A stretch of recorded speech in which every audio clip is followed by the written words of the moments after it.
Yo.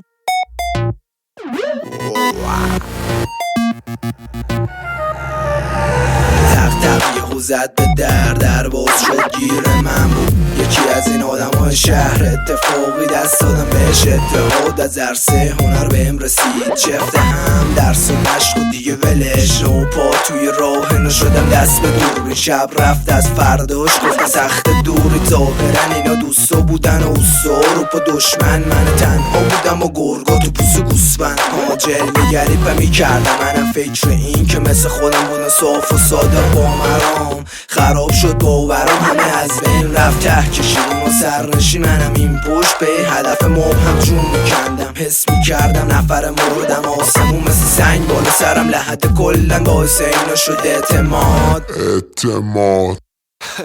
شروع با یه حس نوعی قدرت ولی بی نیاز ازش ادامه میدادم. رپ میکردم ستاره میدادن رفیقام بهم پس میگرفتن خورشید و جاش فصل سر دست حق بگردم بود و وصل مقصد حرف یه بدن خسته. ریختم از نو دوباره ساختم فردا رو میدیدم هر شب و 5 تن با این نوتای فالش در هم توی مغز و کلی دفتر شعر حس میشد هی حرف رفتم. آره منم پیش قدم شدم بیشتر واسه پیشرفت بیشک واسه درک هدف پیشفرض. با سیاست خودم ریشخند میزدم میرفتم ترک کردم انجلاب و فهمیدی فرق بنده با تو نفس حق قدم بعد پیشگیری این پس رفت با که بسته بود دو دستم تو بود رو میرفتم به امید خط گرم قله تو سر یه فکر به کل که بیشی تو هم یه رو مرد گنده نوارا رو گل و مغز داغون بارون واسه پاک کردن گذشته واسه بی خیالی این داستانا و فهمیدم اون تو ته پاهام فقط